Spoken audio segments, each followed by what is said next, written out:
Well, here it is, November 5th.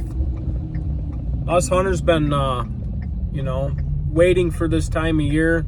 The first week of November is always a very exciting time to be out in the woods. And I'm sure it'll pick up after, this week. So we're headed up into a box blind, overlooking a clover field and a cornfield to our right. A beautiful setup and really easy to get in and out of this setup.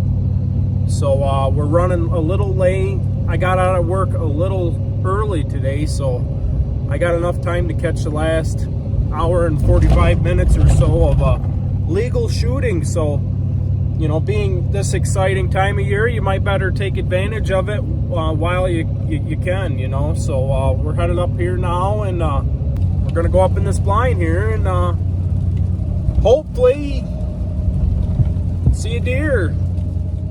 So that's absolutely incredible. I just got out of the truck, started walking up to the tree hut because of course it's so crappy I was going to sit in the box blind. Well, I wasn't 10 steps out of the truck. I happened to look to my right. I see a coyote running right up this tree line. And I set my camera right down and I started running. We've had a terrible coyote problem here.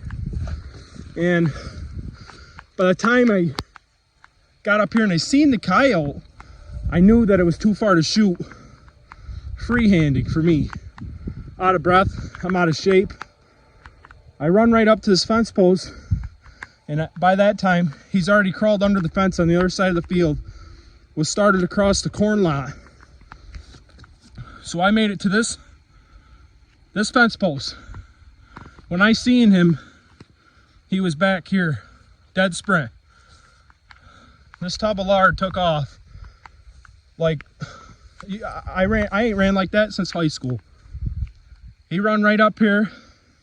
By the time I got to here, he was already out in the corn lot. Judging on the distance, I honestly didn't think I was going to even touch him, but I was going to surely let him know that I was here. So I put the scope 3 inches above his back and just touched it off. And somehow I got him. It was pretty incredible, to be honest with you. Definitely not a deer hunt, but absolutely awesome. This is pretty cool.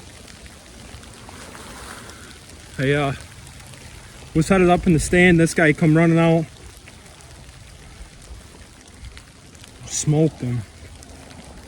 Not a very big one, but you have no idea how many fawns these guys kill every year. If I could do anything to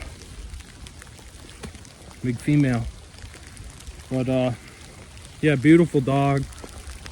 They do a lot of hurting on my grandfather's stock as well. My grandfather has a dairy farm, and a couple weeks ago there was a cow that freshened out in the pasture, and my grandfather said that the coyotes was right up there, just a howling. And that puts a lot of stress on an animal.